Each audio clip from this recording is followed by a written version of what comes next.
Jerry, welcome back, my friend, for round 2 on this podcast, bro. Man, I'm happy to be back, Adam. I had such a good time the first time, and then I had a really good time when you came onto our podcast. So this is a pleasure coming back today. You're welcome, dude. It's returning the favor. It's good. It's really good for us small podcasters to get out there and support each other, man, and get the name across and shit. Hell yeah, man. Definitely agree with that. And I really like what you're doing. So always a pleasure to come on here. Thank you, my friend. Well, before we move into this movie, we are going to be doing the Evil Dead 2013 reboot, which came out in 2013, which I just said, directed and written by Fede Alvarez. Before we move into that, if you're new, don't forget to hit that subscribe button and follow us on my YouTube channel. That would be much appreciated. So, Evil Dead 2013, the reboot, probably something that we didn't really expect to see to happen, but obviously these days now it's all about reboots and shit like that. What's your, review on this movie? Like, what did you first thought of it when you first seen this reboot? Yeah, for sure. So definitely want to preface this by saying, in general, the Evil Dead films, the originals, were almost like a love-hate relationship with me. Sometimes I'm really into them, sometimes I'm not. And I'm going to tell you the things that bothered me and why this film was so different from that. So I mean, there's no denying that Bruce Campbell is amazing and he's an icon, and the role he plays is incredible, and just capturing, just like those looks and that mood with very little dialogue. I mean, it was great. But what I really didn't like about the original Evil Dead was two things. Basically, it was a lot of the comedy that was added to it. Yeah. I just didn't find like that slapstick kind of comedy. I didn't find it that funny. And then the movie was just like, it's so noisy. There's just like screaming and yelling. Like once the evil starts, that's all there is. And it's like, Yeah, for a few minutes, it's okay. And we watch horror movies all the time. We're kind of desensitized to that sort of thing. But this is just like over the top, and it's loud. And before I get into the reboot here, I'm going to tell one more really quick story. So, like last year, I went to like this all night, like horror movie marathon, and the fifth movie of the night was Evil Dead, and it was going to come on at probably like 4:00 in the morning. And I'm going to be honest, man, as soon as I saw like those credits starting to roll, I left, because I'm like, I can't hear this right now. Like, it's 4:00 in the morning. It's just going to be blowing my eardrums out for the next hour and a half. I didn't want to deal with that. So I actually left. And yeah, go ahead. Send your hate mail to Horrorheads podcast at gmail.com. I get it. You know what I'm saying? But it's a noisy film. And go ahead, say what you. Yeah. See, like, I never seen the original. I always watch reboots before I go and watch the original for some reason. I don't know. I always do that. At first, I didn't like it because I thought it was just way too much, man. Way too, like, super gory and shit like that. But, like, again, the more you watch it, the more you appreciate it. And that's, what I have been doing for the last couple of years. The more I rewatch it again, I like it. The good thing of what I really enjoyed about this movie, though, they weren't trying to copy from the originals.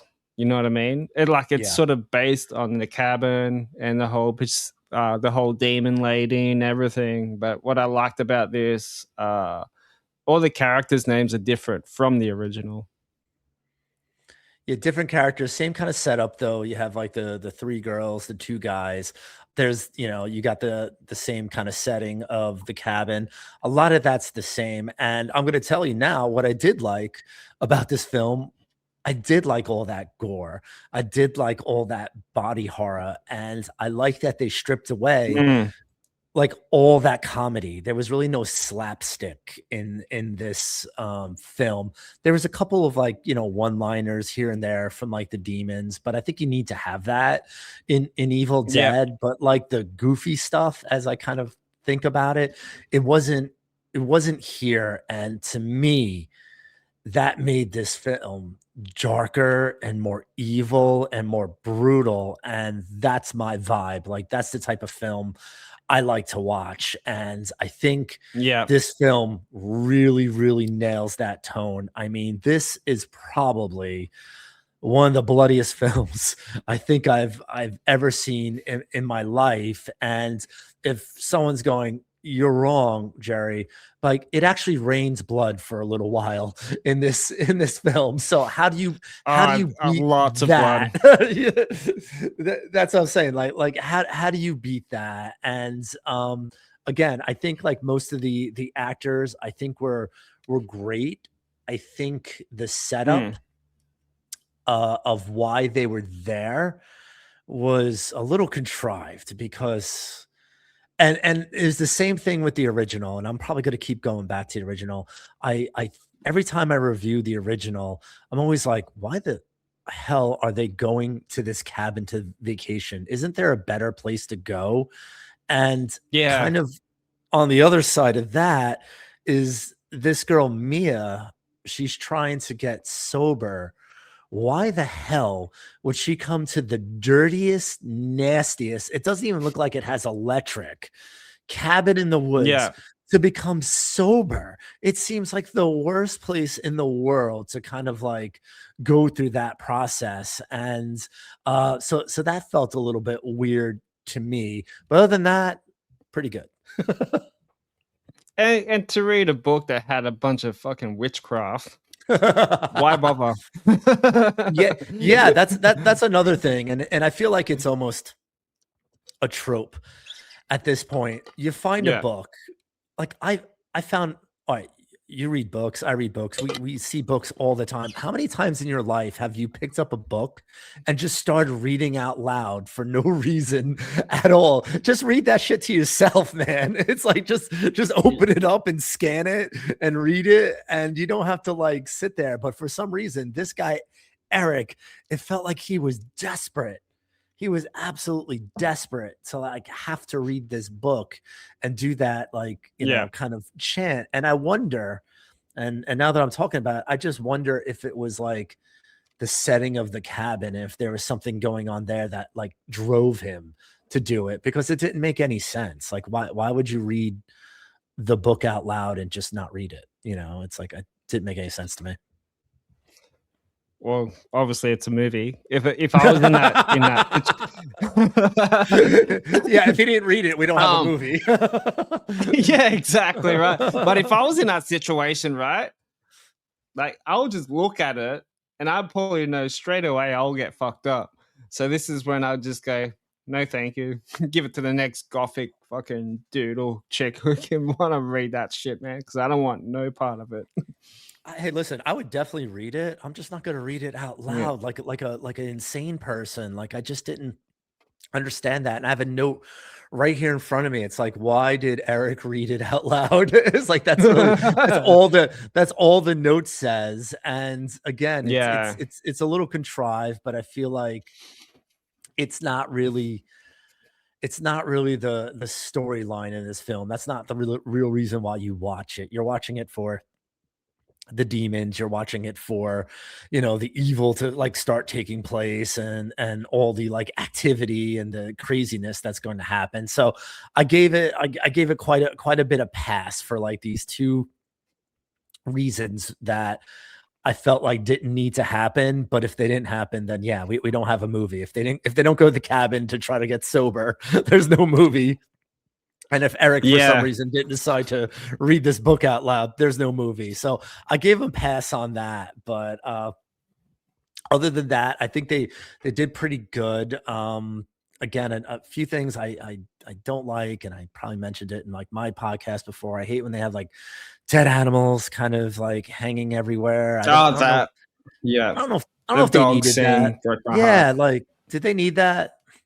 You know, probably not. I mean, there's other ways to like invoke like that kind of like visceral feeling that like oh that's awful. I mean, there's a lot of things they could have did. I think they could have left you know, the animals alone. But outside of that, for me, this is like a solid movie. And I think the points where they do kind of overlap the original really work. Like that Mm-hmm.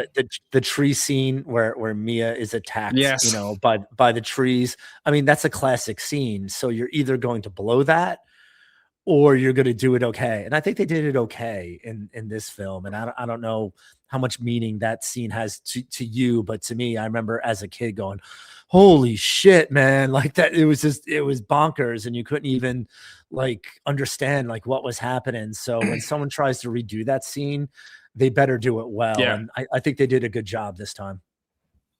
When someone told me about that tree scene, like I heard it was like pretty disturbing, and I kind of compared it from the original and the reboot. I felt like the original is fucking scary, obviously because it came out what in the 70s, Yeah. late Maybe 70s or like something like I that, think yeah, probably like or early 80, 80s. 81. Yeah, 81 maybe. Yeah, so you don't really see anything like that back then. Um, But then with the reboot, like it was like next level. Like to me, I felt that one was more graphic, and the opening scene is just like really good when like she's in the cave yeah, and her and dad or you have no pastor preface. like ties her up. Yeah, Yeah, like you have no idea who that person is. You don't know why she's tied up, and you don't know why they're chasing yeah, her. I mean, that opening is brutal because you're assuming that the girl is the innocent person, and then you find out that she's not, and you're just like, what the fuck, you know? And yeah, yeah, what a brutal open. yeah. I agree, man. And just like blows ahead and just goes into the movie. Like, she's Yeah, and insane. typical of like kind of like 2010s movies or like even earlier in 2000s, it's like you have like that opening and then you Yeah, immediately have to cut to like some sort of sunny scene and there's like music playing and the mood changes, and that's really to introduce the next cast that we're about to meet. And they did the same exact thing here. The good thing is they didn't extend it for too long because a couple seconds later they're at that cabin.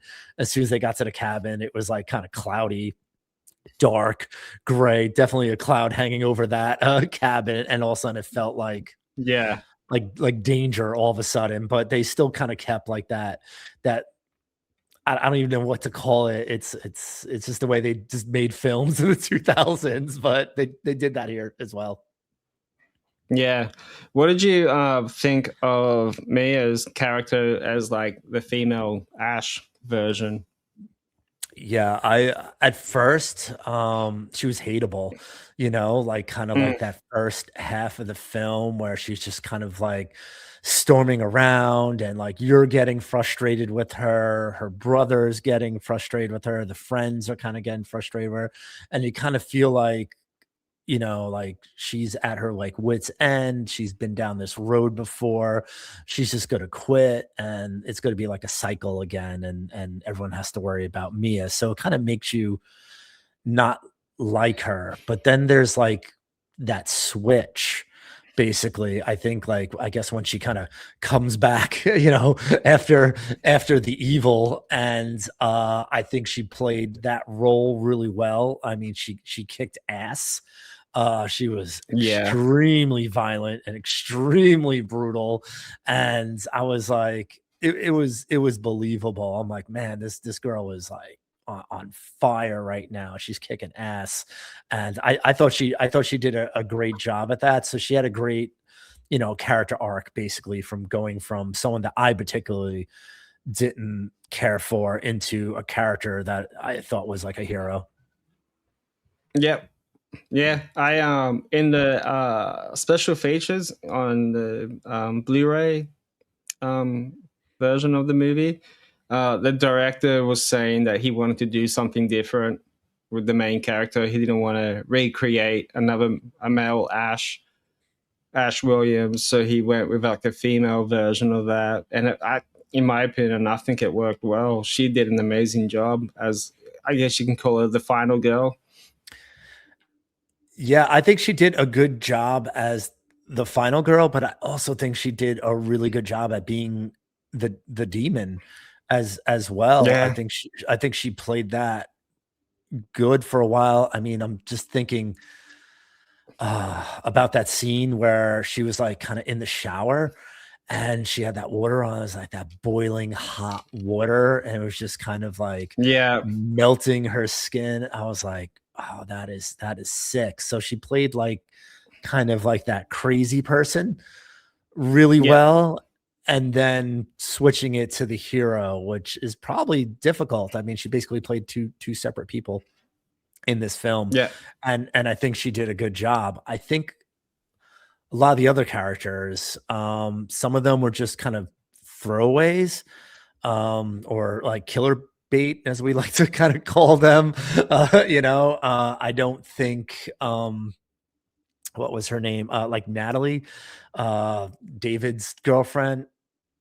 yeah, I mean, I guess she kind of followed the characters from the original where they're just kind of there to kind of be converted into a demon, but she had like really not that much of a personality, maybe like 3 or 4 lines, and you're just like, who is this person? I had to keep reminding myself like who this person was. And that girl Olivia, again, I think she played a good role, and being a nurse and stuff like that, I understood like why she was there, but also found yeah, it strange that she didn't want to leave. So yeah, that was very strange to me. Like when they all had the opportunity to leave, and she kind of fought everyone on that, especially like when things just felt like they just kept getting worse and going wrong. Uh, Again, for the sake of the the story, they had to stay. But again, I think they could have like explained her character maybe a little bit better to understand like why she was trying to convince everyone to stay. Maybe we need to know a little bit more about Mia, or see those two like in a cutback where she's trying to help her, and the same thing happens. So they let her go, and then she basically kind of like reverted. So I think we needed a little more background information on Olivia, but again, I think the actress played a great role. And then obviously, one of my favorites was the guy Eric, because he was like the asshole that like started like it was his fault that all this happened. So yeah. Nah, I agree. He fucked it up, and look what happened to him now. exactly. And I thought it took him like way too long to kind of admit that he did something, and all this Yeah, is occurring now. It just felt like I thought he would kind of mention it earlier in the film, and by the time he did mention it, it's like, yeah, well, it's kind of too late now, man, because this is like there's a few people that are dead already, yeah, and we figured something was going wrong. So it's like he didn't help by telling anyone. I felt like he should have like gave that message just a little bit earlier. But again, I think he kind of played that role well, but they also maybe a little more background on him to kind of understand why he was so interested in yeah, like that folklore and in that book, and that he's into stuff like that. I yeah. don't know. Maybe I'm just trying to find too much meaning in an Evil Dead movie. Yeah. Well, want to jump into like our favorite scenes and kills, because like there was so many good kills in that movie, so many great scenes in that movie, and there's a lot that made me uncomfortable. So I'll let you go Yeah. first on those ones. All right. So maybe not a kill, but one of the scenes that really just like I had to like look away, and I might have like kind of like went like that a little bit is when they had that straight razor, and um Mia licks the blade, and it's like a slow kind of motion close up, like tight angle on her, basically her tongue kind of sliding up this straight Oh razor, and yes, the yeah, blood is starting to come out, and they did it so well where you see like the blade is starting to separate her tongue, and I was like, oh god, that is yeah, awful. So to yeah, me, that was one that I definitely had to look away for. yeah. Oh, that scene made me uncomfortable. I thought they when Eric's girlfriend got possessed Mhm. in the bathroom, and Oh she yeah. went fucking crazy with the syringe and started stabbing like his glasses. And they did like the Oh, close up view of like the needle or whatever it was, a piece of glass or whatever it was in his eye. Like anything up close ugh. like that just makes me feel just gross. Yeah. So that is something that I think that this film did well. Whether or not I like that type of thing, like that body horror, it's debatable. You know, sometimes I like it, sometimes I do. I think I liked it in this film because it was gross, but that's what you kind of expect in Expect, Evil yeah, Dead. Yeah. And I just think like some of the brutality of like, beating someone with like the toilet tank top, yeah, and just like that whole bathroom thing was just, it was just a mess of a scene. I did enjoy that, and something that I thought was super interesting. So like in the probably mid 80s, there was like this really small film from Terry Lofton called the Nail Gun Massacre, and it was like okay, one of the worst movies in the world, but it was just so interesting to me because basically it was some guy going around with like a nail gun and just like nailing everyone. And to me, when they pulled out that nail gun, I was like, I think I know what they're going to do with this. And then sure enough, it definitely became like such a huge issue. And I think like when Eric was getting shot with those nails, I don't know why, but the nails looked yeah. like they kept getting bigger. Like I don't know why. The more nails they shot, like they started out, they were like this big. So people definitely watch this on YouTube because I'm giving an exact measurement. And then it went to this. And then by the time it was in Eric's arm, it was like a foot and a half long nail. And it was that was like, I found that humorous, but also brutal because it's like, oh my God, imagine that. Just imagine that going right through your bone and I actually didn't notice that because I was watching it on my phone the last time I Mm. watched it. So it's pretty hard to see. Yeah, that is quite strange. I really liked Natalie's scene when she's in the kitchen and she was trying to like get rid of that the bite mark, the virus that she got bitten from the demon. So she bloody grabs out the electric saw. Which is almost like what Ash did in Evil Dead 2, right? Yeah, but With like the he didn't hand. use like a carving. I don't know if that thing barely cuts like like pork or like beef. How is it gonna? I don't know. Like, and again, I think that kind of adds to the brutality of the film because it's like that that's not like a sufficient tool to kind of cut your arm off, but yet she did it. And I think the worst part is that she didn't go all the way through, and then it just kind of Yeah, falls off a few seconds later, and yeah. because you're over it. You're over it. You're like, that was gross. I get what she's doing. Yeah, She's cutting her arm off. I saw the blood. I saw everything. that's enough. But Yeah. what you don't realize, it's still attached. And then when I guess it was probably David and Eric walk in, it just like clumps down on the ground. You're like, Yeah. so Yeah. Yeah, I was gonna yeah. say that. I was gonna say that like They just came in at the right time. Yeah, just see it drop. And it's so, I mean, and again, they're doing this to like make it even like worse than it is, because again, like I think you're at capacity at that point. And like again, this is all we do. All we do is watch like horror films, so seeing someone cut an arm is not, it's not really weird. It's kind of normal. I watch shit like that like every day. But they figure out the way to like push your button, and that button was making it drop and hit the ground and just more goo, and you're like, oh man.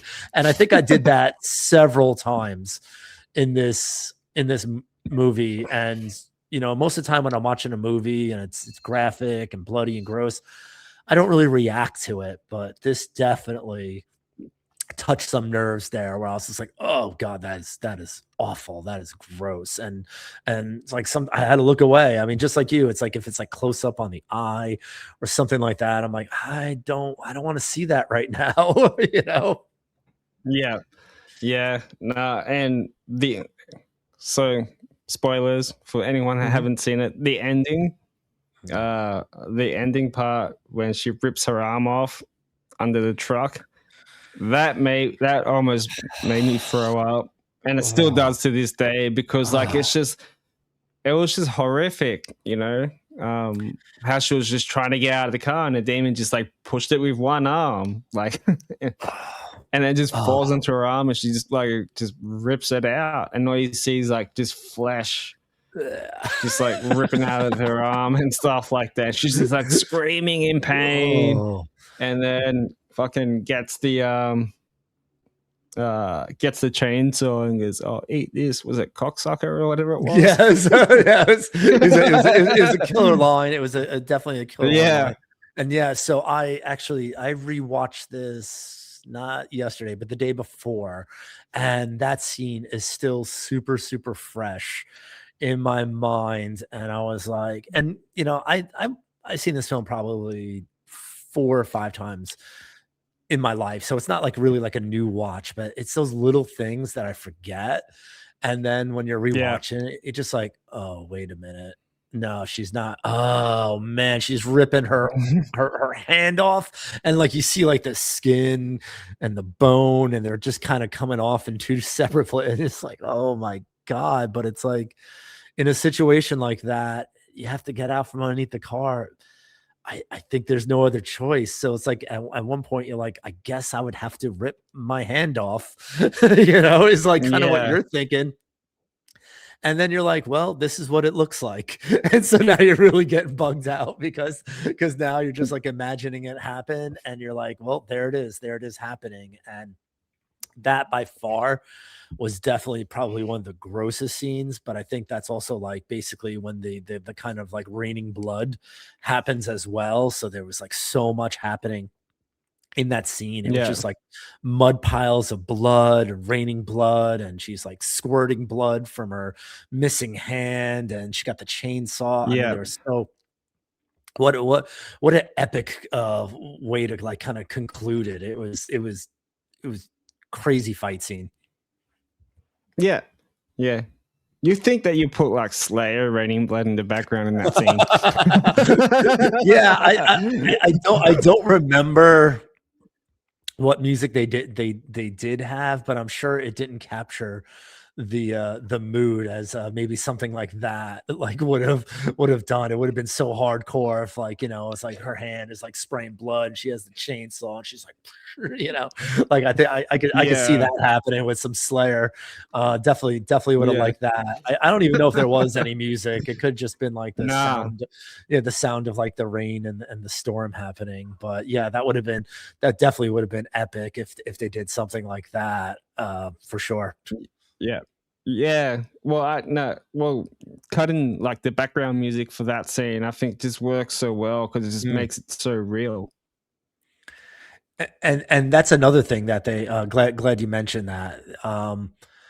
That was highly effective too, is basically the sound design of this film. So like whenever you really get to like those nasty kind of disgusting parts, I just feel like they cranked up the volume on all like those squishy kind of sloshing noises to really sell what was happening. Like just for example, like when I mentioned like Mia was licking like that razor blade, it sounded, if you could imagine, like a tongue licking a razor blade. It like you heard it loud and clear because they cranked it. And then when she cut her arm off and then it flops and hits the ground, it's like they must have turned that up to like 10 because you just heard it like squish and like flop and like, just basically deflate on the ground and like bleed out. And you're like, I think that really sells a lot of uh the disgusting parts of this film on top of the special effects. So I think you have the special effects and you have the great sound, and it's effective. It definitely works for me. I know a lot of people will probably be watching this and going, God, what a pussy. But it's like I probably watch 3,000 horror movies a year, so it's hard. It's hard to feel anything. And I don't know, this is the perfect formula to make me feel like gross. I don't know how else I explain it. Yeah. Well, I'm just on Wikipedia right now. I had a budget of 17 million and a box office is 97.5 million. That's pretty big. Wow. I'm gonna be honest. I probably didn't even see it in the theater. Like, Not me either. I definitely was around, and I just wonder why I didn't go see it. I think probably like you, I was like, it's a reboot. I don't know what this is going to be like. Definitely at that time, I was probably more like a traditionalist and been like, I only like real horror. I only like, like Sam Raimi and things like that. So that could have been like why I skipped it. But I probably shouldn't have, because I couldn't imagine this on a big screen and seeing all those effects like basically as big as you could imagine, just kind of in your face. And I might have threw up. Well, even it was produced by Sam Raimi and Bruce Campbell, believe it or not. So they Bruce were Campbell definitely made a big part. That's great. And you could feel like I said, there are definitely moments where you could feel like there's nods to the original. But I think it definitely stands on its own. And what I think this film really did is really kick off this next wave of Evil Deads, because you're not trapped in like the Sam Raimi ones. You're not stuck there. They took it out. They made it more modern. They gave it, like you said, a different storyline, different characters, different names, and basically just put us in that world, but put us in a different place in that world. And I think Evil Dead Rise is definitely owes everything to this one, because that was another situation where it was kind of similar, but they basically took Evil Dead out of the cabin even further, but told a very similar story. So I think this really, this did it. It's a reboot, and it rebooted the franchise. I think, because I don't think we would be anywhere today without this particular one, because I think it just gave all these other ones a lot more freedom to do what they want. That's just what I feel. Yeah, I agree. Without this reboot that came out, we wouldn't be getting Evil Dead Rise. We wouldn't be getting Burn back out today now, and like a TV series and stuff like that. From the special features behind the scenes, what I've watched on the DVD, Bruce Campbell wasn't a fan of that, because like he didn't want to. Why reboot an instant classic? Because the Evil Dead franchise is big, what it was, in 2013, and it still is now. But like when the director told him the story and how he was going to change it, he had second thoughts, and he said he wanted to help produce it. And then look at it now. It got a pretty good rating though.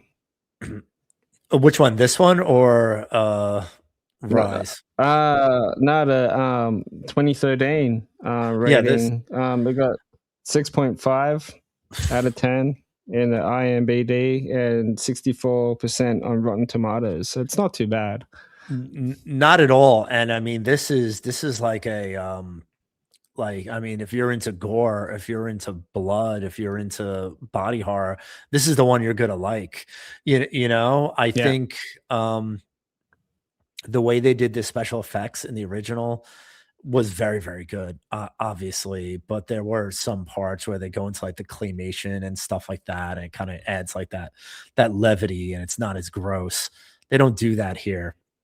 I think in the one Mm. following this in Rise, again, I think it was maybe the setting kind of held it back where it couldn't get to the levels of bloodiness and gore as this one did, although that one did have that insane elevator kind of tidal wave of blood scene, which was pretty cool. But overall, I think this is the one that's probably the best if you're like into gore and into all that. So it probably got a lot of Mm. people hooked back in to Evil Dead, and I can see why it has, you know, a decent rating, because I mean, it's a strong film in the series. I mean, I'm can't say it yet, but this is probably my favorite so far out of all of them. I think Yeah. I'm gonna reserve that until the new one comes out. But as of Yeah. today, this this is hands Your favorite down one. favorite one. I could watch just like you. I mean, you said you watched it a whole bunch of times in like the last week. You know, Yeah. it is the type of movie you can watch over and over again. I think the originals get stale sometimes, and I told you why I can't really watch them all because it's so noisy. And I think the newest one, I think it's not going to age that well, because it just, you know, whenever they try to like do like capture like say like Gen Z like dialogue and clothing and things like that, and they don't just kind of go flat. I think anytime any film does that, and whether it's like was in, you know, the 2020s, 2010s, 2090s, it never ages well. And so I don't think that one is going to age well. Like I think 15 Mm. years from now, we're going to be talking about this one. I don't think we're going to be talking about Rise, and that's just my opinion. Again, you could send that hate mail to Horrorheads Podcast at Gmail, but I mean that's my opinion, and that's why you had me on the show, Adam, to give my opinion. Mm. Yeah, your opinion matters. I don't give a fuck what anyone says. Thank you, sir. I appreciate that. I need that. I need a little pat on the back. Thank you, sir. I appreciate that. I just don't want you. I just don't want your like spam mail to get all filled up with all hate. That's all. That's it. Listen, But no, it happens anyway, but that's all right. You know, horror yeah, movie, it's personal. You know, horror films are personal. It's not like a comedy. It's not like, you know, most films where, you know, this is like music to people, and people take music very personally. And, you know, where other music's like pop, you don't really take that personally. But when you have like subgenres that you love, you take it personally. And I think horror films are the same way. So I'm hurting someone's feelings right now by saying that this one could be my favorite, when they're just like, how is Bruce Campbell not your favorite? Like, you know, but listen, that's my opinion. And I preface this by saying that Bruce Campbell was awesome in that movie, and the things they did to accomplish what they did in that movie was awesome. But that's as far as I take it. You know, I'd rather watch this.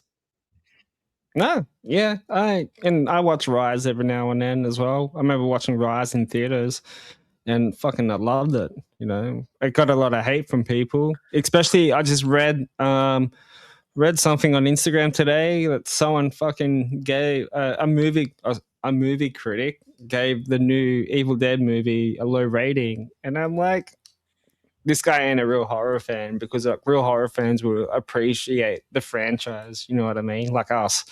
So Yeah. that's why I don't like to read those critics, because I know like he's not.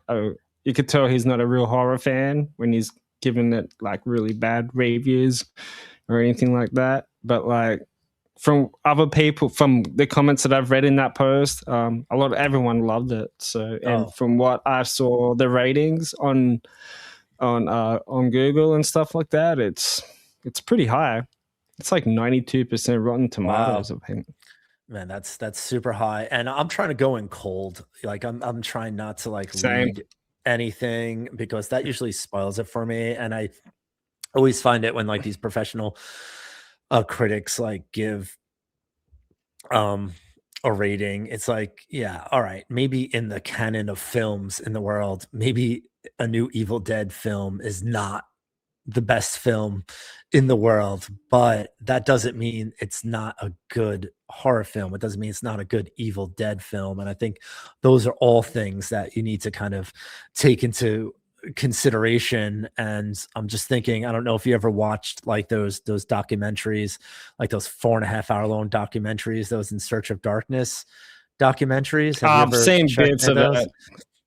It's on Shadow. Yeah. Yeah, I think what's funny is they'll show clips of like those old 80s reviewer guys, those Siskel and Ebert guys, and basically what they're doing is they'll take like an iconic film that we think is iconic, something like The Thing, which I think most horror fans can agree is a pretty damn good film. I've yet to meet someone who hated that movie. But most of us think it's a great movie, and it's like they bashed it. And I love how like when they show like those little clips of these guys who are supposed to be like these professional like film critiquers, and they don't even understand like what a good film is if it falls in the horror genre. So yeah, it's definitely misunderstood, and I ignore most of that anyway, but I find that very funny. I think if anyone wants to check out those documentaries, I think you'll get a laugh at those scenes, because it's like it's probably your favorite movie and these two idiots are sitting there just like bashing it with no love for the genre. Yeah, no, I agree. Before we give our final ratings of this movie, do you reckon like movies like The Exorcist kind of opened up for those type of movies like Evil Dead and Cabin Fever and stuff like that, with like these possessions and all those type of things? Hell yeah. And when you think of some of those older films from the 70s, like what they were doing, it was absurd, because everything they were doing was really never done before. And they were working on, for me, they were working on two different things. They were working on ways to scare you, and they were working on ways to do special effects. And I think a lot of those old films, the special effects are crazy, like considering like the technology they had. They didn't have much, and everything had to be on film. Literally every single thing had to be on film. So if it looked bad, it looked bad. And I think definitely a lot of those films would set up something like this, because we found out that that's scary. We didn't know what we were scared of until someone kind of shows it to you, and when you see a film like that, it's like, guess I'm scared of the devil now. It's like, Yeah. you probably never thought about it, but then you're like, oh, this person's possessed and this could happen, and you could turn into somebody else. And to me, that definitely is a good foundation for films, like this. And for me, like the newer films, probably Evil Dead inspired them. So something like Cabin in the Woods, definitely was Yeah. like really probably pulls a lot from films like this. And don't know how much they pull from like the originals, but I think Evil Dead inspired a lot, but I also think Evil Dead was inspired by a lot. So it was, Yeah. I think what made Evil Dead, the original, crazy is that they took the possession to a completely terrifying level. It wasn't just creepy voices It wasn't levitating. It wasn't, those spooky things that scared you in like those older films. This was like an active demon that was powerful and fast and would chase you and had supernatural powers, and you didn't know what was going to happen, and it only has the intent to like kill you or hurt you or possess you. And I think that's what the Evil Dead did really, really well, and made you scared, in a different way than like those other films, because you just didn't think about it. I mean, I don't know if it's a good comparison or a bad comparison, but almost like when 28 Days Later came out, it's like they kind of ignited the zombie, because they did the zombie differently. The original Zombies was like this slow kind of thing, and it like wanted to bite you, and that was very scary. But then when you just kind of change like what that fear is, it's like, well, it's not slow anymore. It doesn't get tired. It could chase you down, and it has like extreme strength and stuff like that. That makes it a lot more scarier, and that makes you think differently of that type of kind of like monster. And I think Evil Dead did the same thing here, where it just kind of takes what you're used to and it just times it by 10, and that made it like terrifying. So that's what I think about that Evil Dead. I think it was inspired by a lot, but I think it took its own kind of course. Yeah, I still reckon if it wasn't for The Exorcist, we wouldn't be getting Evil Dead, and if it wasn't for Even Dead, we wouldn't be getting Cabin Fever. Yeah, and I mean, Cabin Fever, I mean, they really dove into like that body horror. I mean, that's definitely a movie that I probably do watch with like kind of like one eye kind of closed, and because there's so like it's just like so many gross things, and it's like things I don't like skin things, and so I get that, and they definitely probably got a lot of their inspiration from films like this. I do want to talk about one thing though with this film before we rate it, and one was just a little bit of a plot hole for me in this film. So we learned something in this movie that we didn't know in previous Evil Dead films. Like, we saw what worked in the Evil Dead films, but in this film it was actually written in the book, and it was basically the 3 things you could do to get rid of the evil. And one of them was, you separate it, so you cut it up in a whole bunch of parts. Pieces. 2 would be set it on fire, or 3, buried alive. And for some reason, and I don't know why this happens, but like when David has to, he knows what he needs to do, and he has those 3 choices, and he's about to set the cabin on fire, but he stops and he decides that he wants to bury his sister alive instead. Yeah. I was like, why the hell would that be the direction you go in? Now, for me, I'm like, I don't want to take my sister apart. I'm not cutting up all her body parts. 2, I really don't want to bury her alive. That's awful. So why wouldn't you just throw the match and end the whole thing?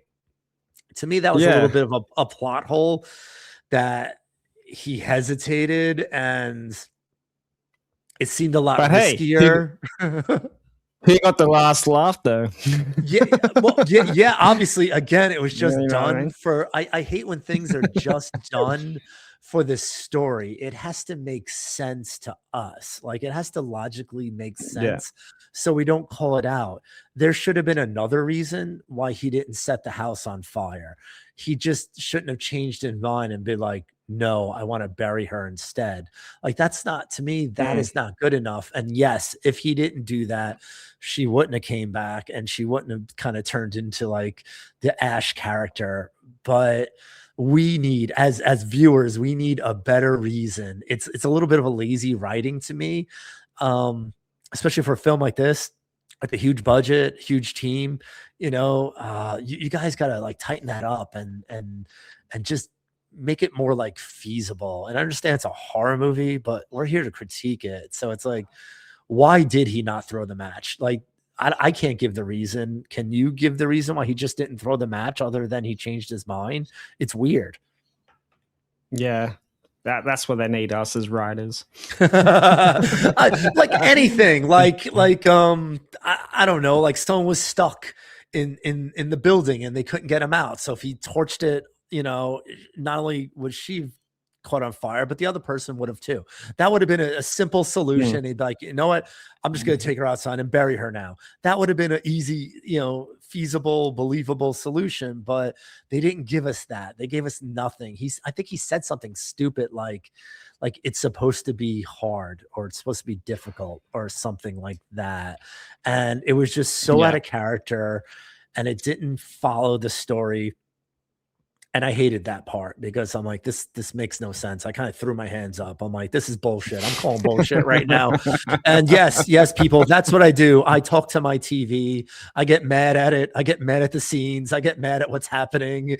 I'm narrating it. I'm telling them what they should have done. That's what I do, so, but I guess maybe that's why I'm here. Yeah. Well, let's go with our official rating. Let's go, out of 5 chainsaws, how would you rate it? This is good, man. This is good. Better than average. I got to give this 4. I think this is a great film. I think this is a film, even though there's a couple of things I don't like about it, I'm going to continue to watch it. I usually watch this around like Halloween time. I think it fits well in October. Probably gonna watch it this October. I never get bored. Always discovering something maybe I didn't notice before. It's a good film, so I'm going with that. I'm going with 4. 4? Yeah, I give it 4.5. Strong. So you love this one. If they called her Ash, then I would have gave it a 5. You would have given it a 5. You would have given it a 5 if they just gave her. Yeah. If they just called her Ashley or something like that. So kind of thinking of that, what I'm curious how you compare this to the original. What would you give the original unofficially? We'll say it for now since we didn't critique it, but I'm just curious how you would compare it to the original. Very similar, because I feel like with this reboot, it's like capturing 1 and 2 together. It's like all other reboots, right? Yeah. It's kind of like Friday the 13th. When that came out in 2013 as well. I think that was 9. I think that was 2009. Yeah. Or 2009. Yeah. They captured the beginning of sort of like from part 1 and then moving it on to part 2, maybe a little bit of part 3. You know what I mean? Yeah, to me, that the reboot, the 2013 reboot, is sort of like 1 and 2 built together, but it was sort of like scramble all over the place a little bit, which is kind of cool in a way. Like, I don't like reboots when I do frame by frame. Like, it's to me, it's boring. Works. Yeah, it never works anyway. I don't know why. Yeah. For me, I think I'd give the original like a 3.5. I definitely like this one more, and I watched this one more, and I would say I probably watched the second one the least more, because I think there's more. I think there's more comedy in the second one. So that kind of turns me off a little bit. I kind of give the original one maybe a 4.5 as well, because it's such an iconic movie. You know what I mean? But again, a lot of people kind of push number 1 out of the way, and they always talk about Evil Dead 2 and Army of Darkness as well. It's like, you know what I mean? Type of thing. Yeah. I mean, Army of Darkness is it's not my thing. I didn't mind it, man. Fantasy horror, it's okay, but it just wasn't my thing. I liked the Ash character. I liked the Ash character in that movie. I just didn't like the movie. It just wasn't my kind of felt like I was watching Conan the Barbarian. Yeah. And for me, I totally understand that like Evil Dead 2 was realistically the film that they probably wanted to make always. You know, they didn't have the budget, they didn't have the skill, they didn't have anything during Evil Dead 1 to create the film they wanted. So to me, Evil Dead 2 was probably their vision, but for me, Evil Dead 1 was just kind of dirtier and grittier, and I just like that better.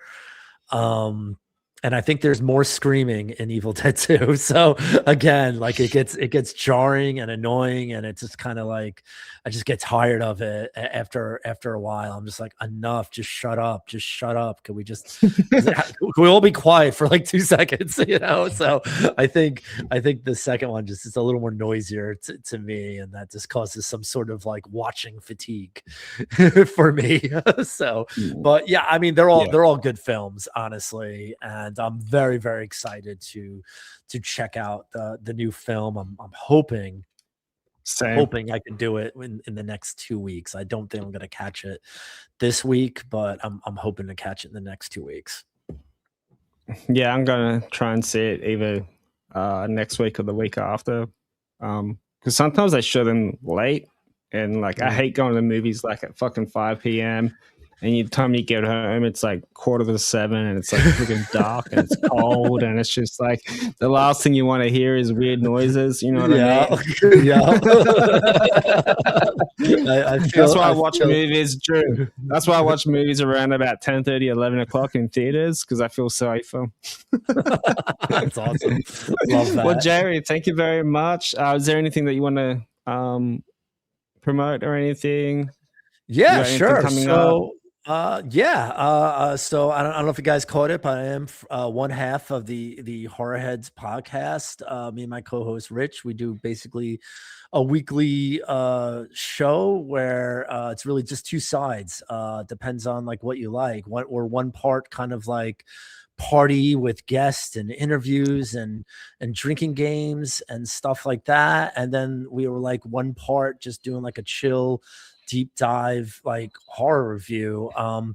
So if you like either of those things, definitely check us out at Horrorheads Podcast. We're basically anywhere you get a podcast, YouTube, Spotify, Apple, anything like that.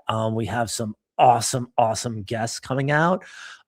We just interviewed these two really young directors that have this film called Rolling coming out, and it's not necessarily a horror film. I would say it's a horror thriller with a lot of like kind of Tarantino kind of mixed in it, and it's just a crazy, it's a crazy movie, and every single time you think, you know, it's going to happen, something crazier happens. And these guys were super cool, and they really kind of opened up the, you know, like behind the scenes for us.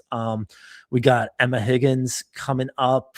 She's a super young Canadian director that did a film called Sweetness. And if you liked Obsession, I think you would like great movie. This film. Yeah, I think you would like this film. This is a film she's been working on for quite a few years, so it's timely right now. It kind of captures like that kind of obsessive love feeling and how far you'll go for it.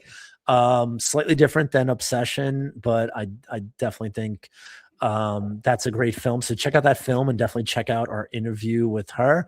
And then just a few people we did in the past. We had Nathan Basil, who basically plays the character Leslie from Behind the Mask, which is like a pretty culty slasher film from the early 2000s. Yeah, that was pretty cool. And then we just had on Ryan Prowse, which is super cool. He did Night Patrol, which is like this insane vampire film. It's kind of like Boys in the Hood meets Lost Boys, if you could imagine that. It's just the craziest film I think I've ever saw. That was a lot of fun and definitely last. But not least, we did the RIP man. That's our Great interview. latest episode. Yeah, thank you. We had basically the two leads from that a movie, which is Georgie and Owen. I think, I hope I got your name right. Sorry, buddy. But I mean, they were fantastic. So we got a lot going on. So if you're into like interviews or if you're into partying, please check us out. And more importantly, definitely check out Adam, because he's always doing something awesome and he invited me. So that's kind of cool. Yeah. It's always cool having you on, man. Well, guys, thank you, man. I love hanging with you. Thank you for watching. Likewise, man. Thank you for watching, everyone. Don't forget to like and subscribe to the YouTube channel and leave your comments below on what you think about the Evil Dead 2013 reboot. Until next time, guys. See you all later. Peace. Later.